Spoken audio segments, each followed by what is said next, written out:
Aloha and welcome to my new podcast called Vala'o. This is our very first episode and I am your host, Moani. I've been wanting to do a podcast for the past year and a half and I'm super excited to finally be sitting here and be able to have all this equipment and the courage to actually have a podcast. In this first episode, I'm going to be diving deep into why I wanted to start a podcast, the inspiration behind my clothing brand, and my personal experiences growing up in Hawaii and in the mainland. So I basically grew up like half of my life in Hawaii and half of my life in the mainland. Excuse me, I shouldn't be saying mainland because Hawaii is our mainland. But there's so much that I want to share with you guys, so much things that I just want to start talking about, but I have all of my ideas and notes for this specific episode written, so I'll try my best not to fall off track. But yeah, let's get started. So I think it's fair that we start off by introducing myself and sharing my background, where I was born, my life growing up, and situations or issues that I went through that has made me me, and then talk about the business and then talk about the podcast. So starting off with me, I was born on Maui and I went to Kulakaiapuni o Paia for 2 years, my first grade and second grade year. And in third grade, my parents were going through a divorce, so they split and my dad lived in Indiana. So me and my brother, I was 8 years old and it was my first time moving to the continent. So in our household, we mainly spoke English, but I was obviously in Kulakaiapuni or Hawaiian immersion, so we were taught to speak, read, and think in Hawaiian.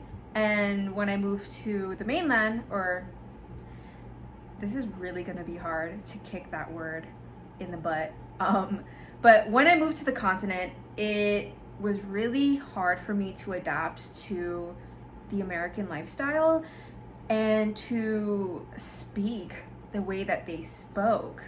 So obviously in Hawaii, majority of us speak English, but we also speak Pidgin. And growing up, that's all I spoke. I mean, Pidgin, Hawaiian, and then English at home. But when I moved to the continent and I started going to school there, third grade, okay, 9-year-olds walking around, it was hard for me. I got teased a lot in school. I got bullied a lot. I got bullied because of the food I brought for lunch. I got bullied because of the way that I talked. I got bullied because of the way that I pronounced specific words. I got bullied because I was brown, and I looked different. You know, you look at me and, you know, some people will say like, oh, you kind of look Hispanic, or you definitely look Filipino. I'm actually Hawaiian Filipino, by the way. I didn't mention that, but yeah, it was like my very first time experiencing racism and discrimination at the age of 10. It was a very traumatizing experience and it never got easier, and it's actually made me who I am today, but that is so sad to say. I got bullied. The number one thing that everybody bullied me about was my pronunciation. And that is because in Olelo, Hawaii, you learn the Hawaiian vowels and alphabet. Like the way I enunciated all the vowels, it was in Olelo, Hawaii, a, e, I, o, u. And I like replaced the vowels inside of the English dictionary or like alphabet, if you get like what I'm saying. So like, for example, okay, there were 2 shoes that were pretty popular at the time, and that was Converse and Vans. This guy used to bully me because I used to pronounce Vans as Vans or something like that. Like I don't know, he would be like Vans or Vans. And I'm like, what the heck are you doing? Like Vans.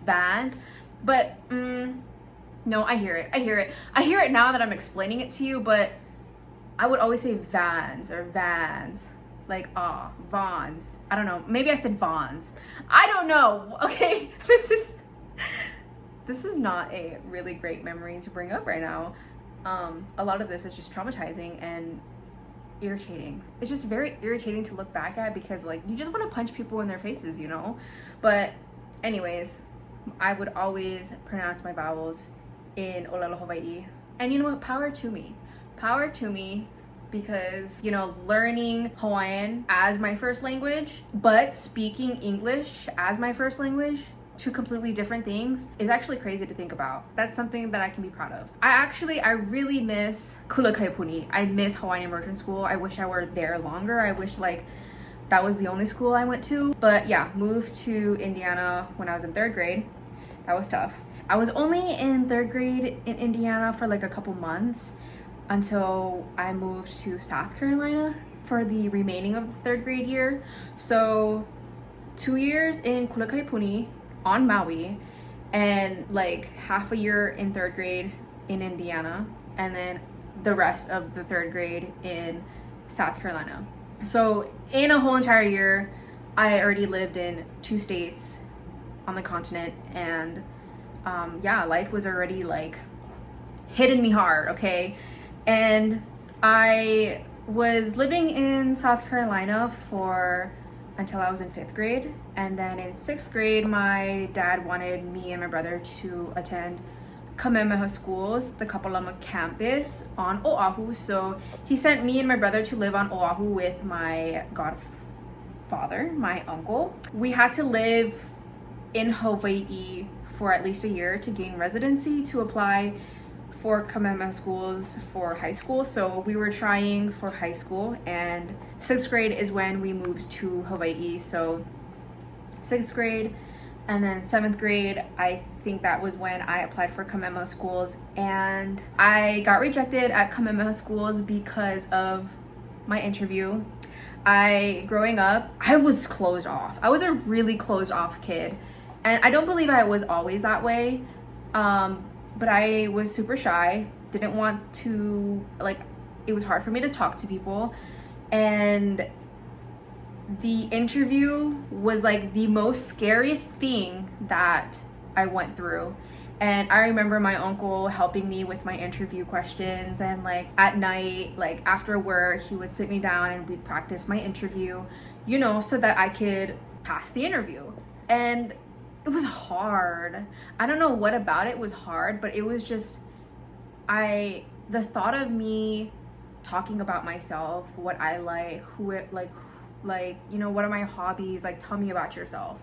And that's like the biggest question that they ask you in the interview process is like, tell me about yourself.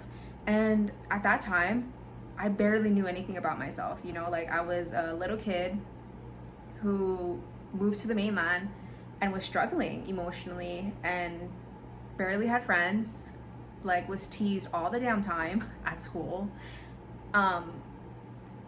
And I actually never was in any sort of sport at that time. From like elementary school to middle school, I wasn't in any sports. So, you know, when they ask you like, what kind of sports do you play?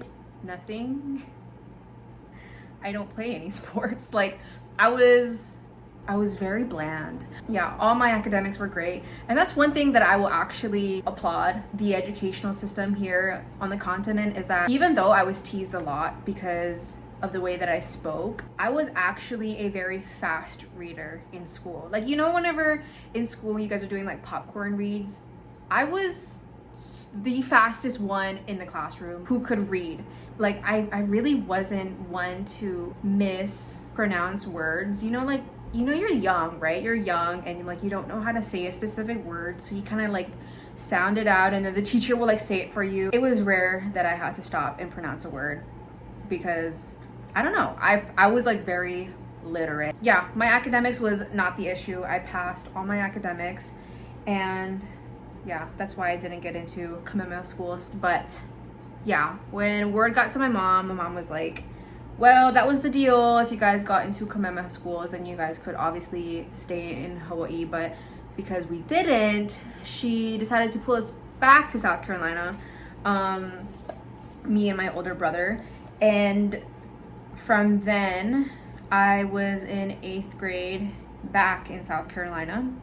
And at some point we moved. So I was in another situation where like I started 8th grade in one middle school and then moved to another middle school to finish off my 8th grade. So I was in 2 middle schools 8th grade year. That was tough. Imagine having to make friends and then leave them and having to make more friends.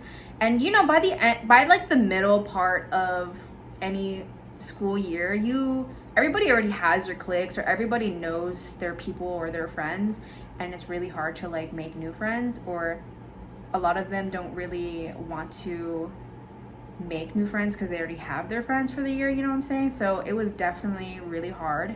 But 9th grade, that's when you already get into high school.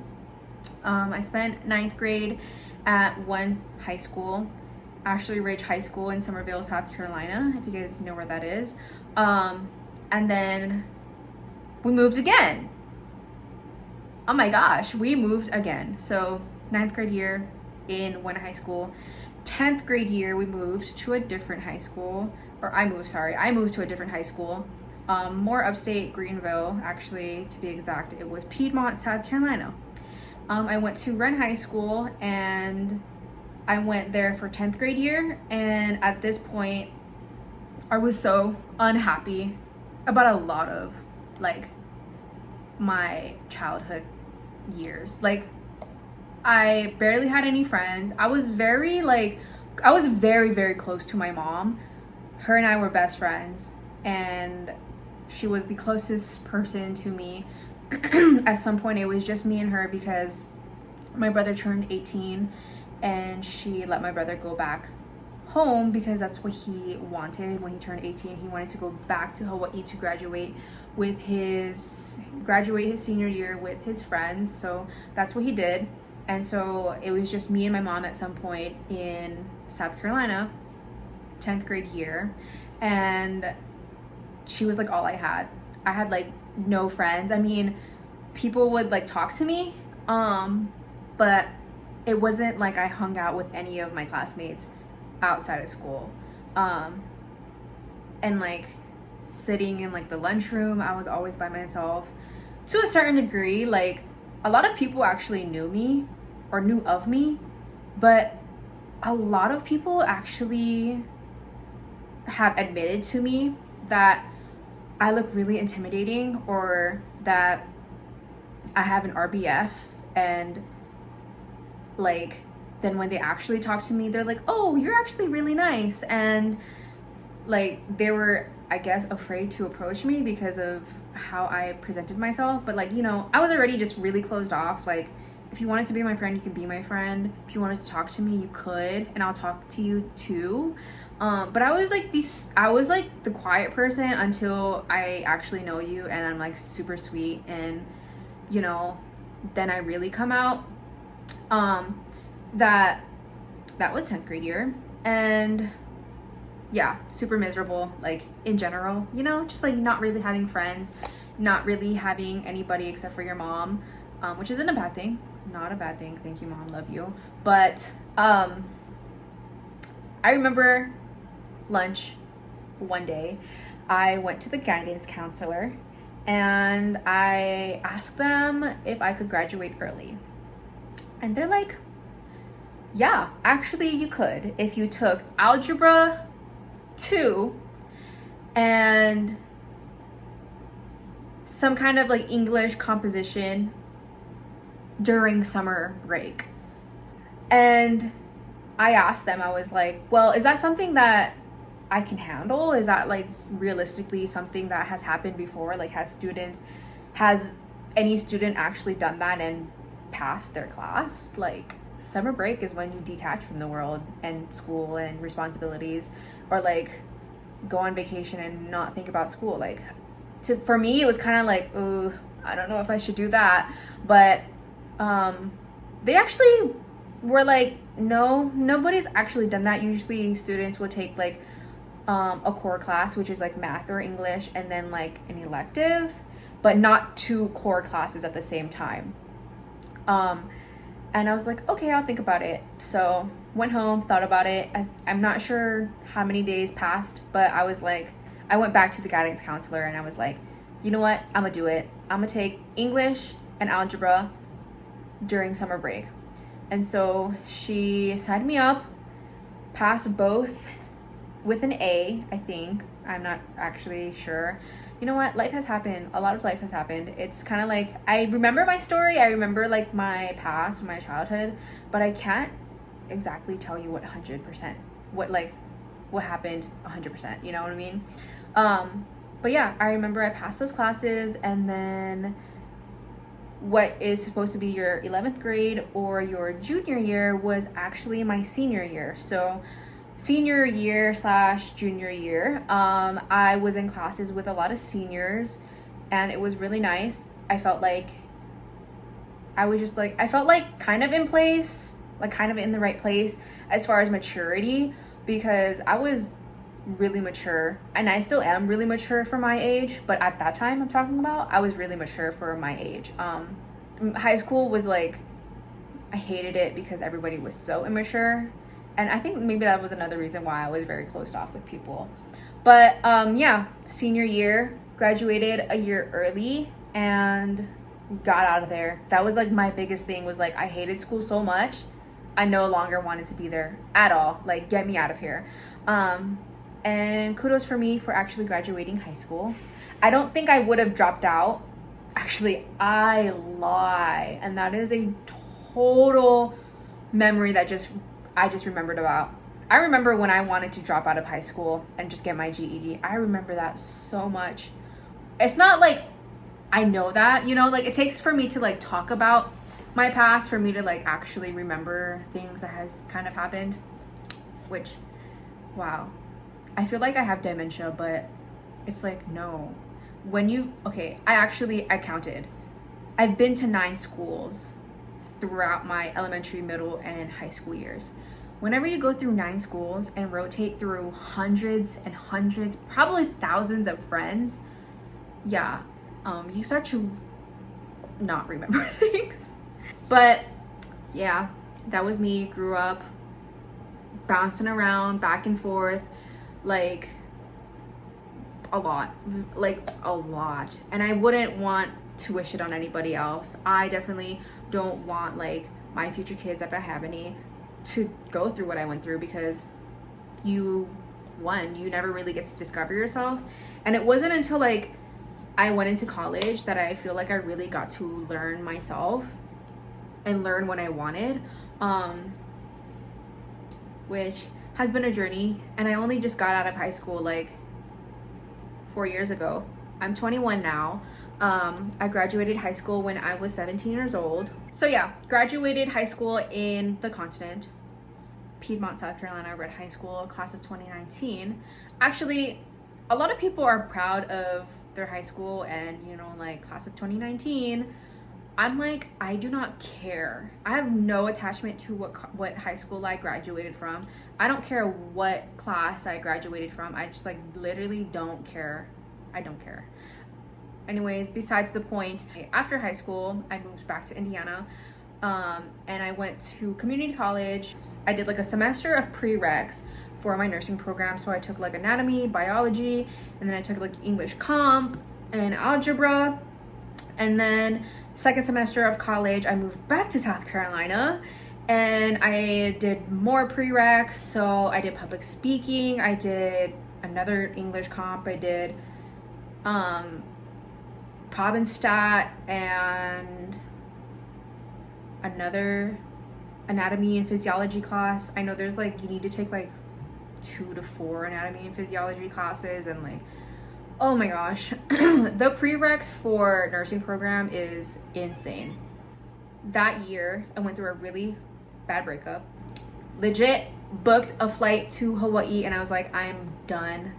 I need to like recharge and like, you know, heal. And I wasn't expecting to live there.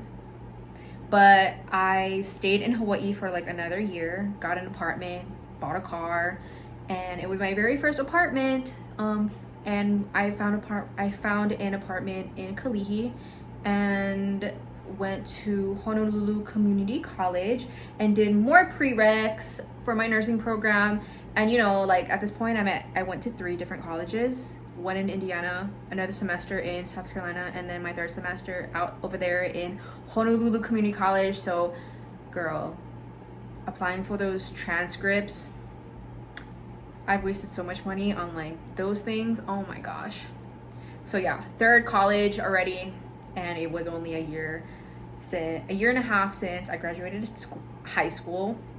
I know, my track record is crazy. So yeah, I think it was 2 semesters, if I'm being honest, 2 semesters at Honolulu Community College towards my nursing degree, and I was ready. That was about, wow, was that 2 years? Wow, I think that was already 2 years in community college that I was ready to apply into the nursing program. And this is when COVID hit, and in order to get into the nursing program, you had to get your COVID vaccination shot, certificate, whatever it is. And at that time there was a lot of debate, a lot of controversy. There still is. And I decided not to get my shot, and because of that I also decided to no longer pursue nursing. So I dropped nursing. I went on a little like self-discovery, like what do I want to do, you know? And I took a semester off of college, and I decided that I wanted to pursue graphic design. So during that semester break that I took from college, you know, like telling my family I no longer want to pursue nursing, you know, like telling your Filipino mom you no longer want to do nursing, you know, for those of you who can relate. If not, like, don't worry about it. But yeah, it was definitely a challenging part of my life, kind of like redirecting my focus and like what I want to do. And yeah, I started Makaniani Designs. So if you guys know me from Makaniani Designs, I owned a business, and it started off with me making stickers, and I started a sticker business, and I drew all of my art. My dad gifted me an iPad. This is the exact iPad. And I'm showing my iPad off if you guys are watching on my YouTube on the video podcast, but for on my audio podcast, my dad bought me an iPad, and I started to learn how to draw on it. And as I continued it, a lot of people started liking my art, and I was really surprised. Like, it was very motivational, you know, to have that kind of support. And I started marketing myself and like filming videos on TikTok and Instagram and posting them, and my videos were going viral. So that was the start of like my entrepreneurship, and like doing this just from my apartment in Kalihi, like drawing on my iPad, and I taught myself how to make stickers. So I bought a cutting machine, I bought a printer, and all of these things, all the supplies, and I learned how to make stickers. And I actually, ever since I was young, I've been really in love with arts and crafts, and especially drawing. I loved coloring books, and I was a really good drawer in school, actually. You know, like the basic trees and the sun and like the mountains, like people loved my drawing. I don't know why. But yeah, I did that for I think 2 years, and Makani blew up. Makani right now, I think she hit 7,000 followers on Instagram, which thank you for all my supporters. I know that we dropped like about 1,000 followers on my Instagram because I no longer post on there at this time. Because I started a clothing business. So my clothing business is called Highness Hawaii, and that is currently my full-time. It is what I'm doing right now. I'm no longer really focusing my time on Makaniani Designs. So right now I am complete head in Had first dove straight into Highness and marketing that instead, designing for my clothing brand, building brand awareness, building my brand identity, building a community. And this is where the podcast comes into play. So I own Highness, and it really just branched from Makani. Like, if I really think about it, my entrepreneurship started with Makani because that's where I started my stickers and my art and learning how to market, how to do social media marketing and how to run a business and pack orders and, like all of these kinds of things that it rolled over into Highness. So a lot of like my stickers that I originally made on Makaniani Designs is now on Highness's website. So if you actually have ever bought a sticker from me, for those of you who are listening that follow me on my Highness page, if you've ever bought a sticker from me and you've noticed the Instagram handle on the bottom, it says Makaniani Designs because that is an OG Makaniani Design sticker, and I thought about taking that off and putting Highness Hawaii because I brand all my stickers, and an idea just came to me like, no, you shouldn't, because that's where you started. Like, I started with Makaniani Designs, so a lot of my stickers, like 80% of my stickers, are Makaniani designed, which Makaniani is me. It is basically my nickname, but not really. I'm not going to go into detail on how I came up with Makaniani, but a big question that you guys are probably wondering, or maybe not, but I'll just tell you anyways, is how did I go from Makaniani Designs to Highness Hawaii, and why did you create 2 accounts or 2 businesses and no longer do Makani but now do Highness? Like, that question. And it's a really big answer, actually, and it's just like the biggest reason why I started Highness. And it all started 2021 at Thanksgiving. I went to Maui, and I was in Maui Built because I hadn't been to Maui in years. And like, Maui people know that Maui Built is like, we rep Maui Built, or at least I rep Maui Built. My family reps Maui Built. Like, whenever you were born Maui and no longer live there, trust me, Maui Built is a big deal. So I was strolling through their store and was just like looking at all their designs, and I just like felt so inspired, like that feeling when you're like, wow, I'm so proud to be Hawaiian. Like, all these like very like Hawaiian sovereignty and just like very Hawaiian proud type of t-shirts, like it just like filled me with so much joy that like I hadn't ever felt in my entire life. And like I just like had this very like sentimental feeling. Like, I was kind of like melting, like just like so happy though that like I'm Hawaiian and like I'm shopping back home on Maui. I haven't been here in years. Like, I'm in Maui Built. Like, I'm so excited. I'm about to spend my coin. And there was this couple, this pretty big Hawaiian and his wife. Both of them had thick chains. Auntie had bangles galore, decked out. They was both decked out. Super cute, very cute for you.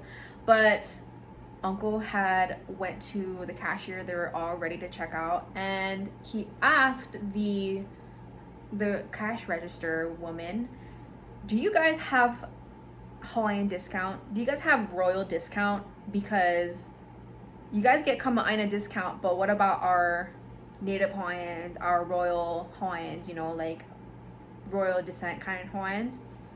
And she played off and she's like, oh no, sorry. But like, I overheard this conversation, and I'm like, I legit whispered, you go, uncle. I'm like, you go, you ask that question. Like, I'm gonna start doing that. Then, oh my gosh, I went down this rabbit hole of like, I want to start a clothing brand. I bet you I can do this. And I want to offer royal discount, which I still haven't yet, even though business has been doing well. I don't know how to implement it, if I'm being honest. But that's just another story for later. But yeah, I legit was like, wow, that's true, right? Like, what about why? Like, I want to start a clothing brand for Native Hawaiians or Hawaiians with royal descent. And through the grapevine, I'm Native Hawaiian. And through the grapevine, I have royalty from my great grandmother. She was born on Kauai in Hanalei Bay, and I also have royal descent from my great grandfather, who he has European royalty, but that's beside the point. It's not necessarily European, but it's Romanian royalty.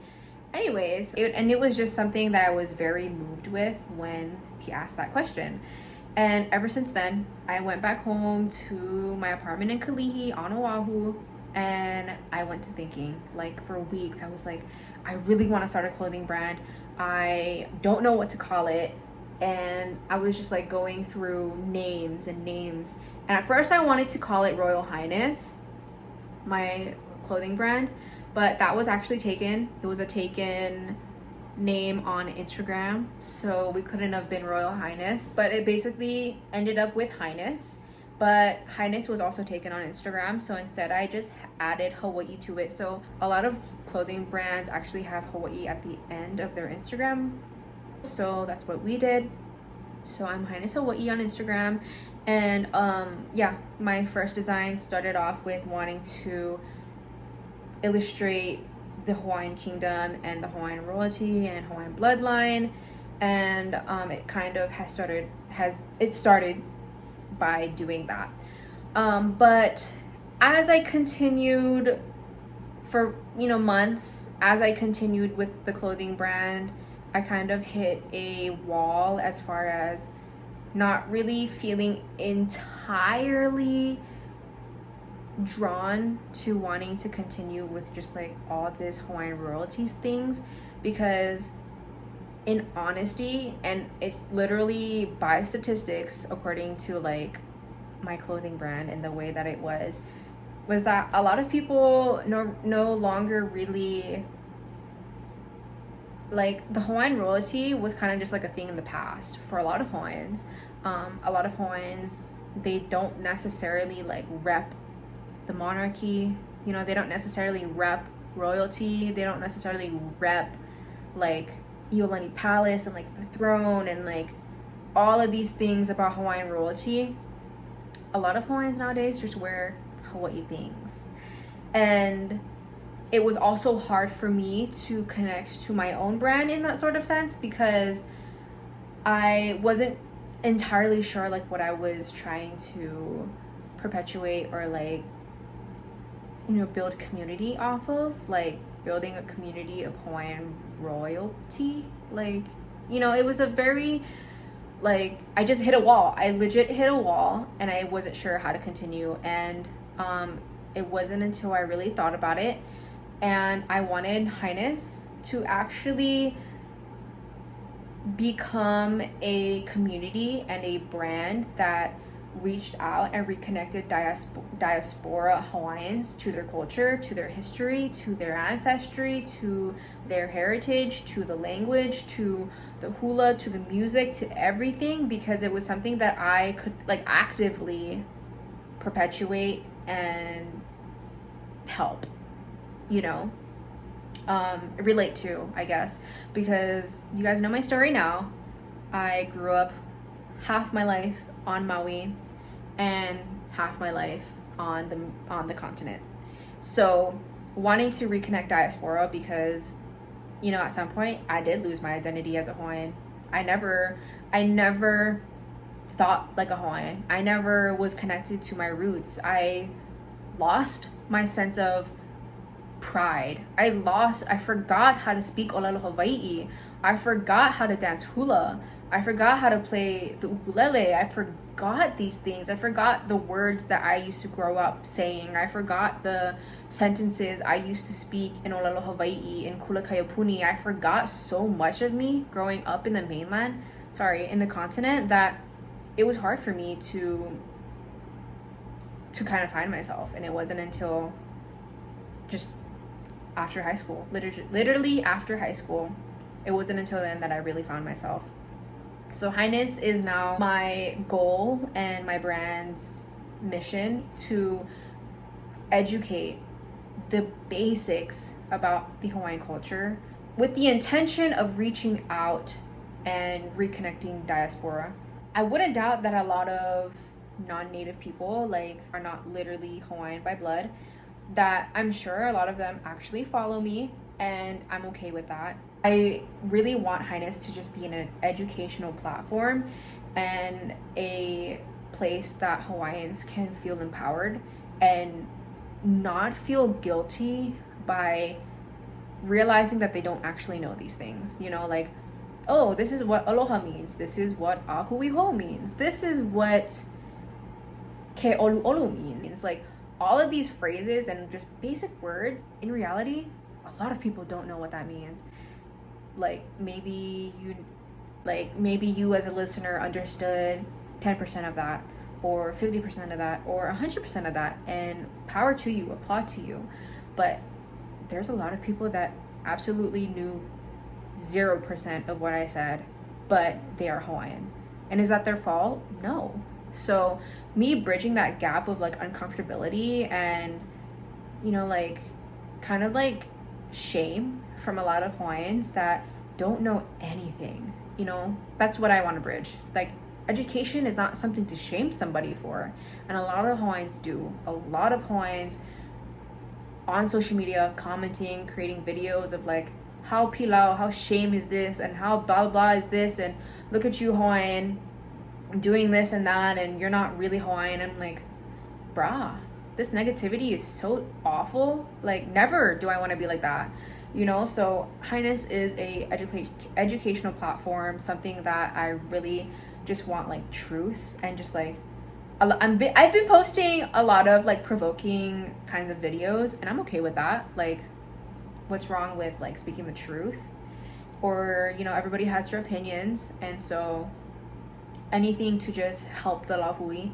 So I'm super excited for where Highness is heading towards now, and just my heart in it. Like, I really feel myself in it. I really feel like my passion in, you know, having Highness go on this new path of reconnecting diaspora and being educational and being uplifting and being a safe space for Hawaiians, instead of all about Hawaiian royalty.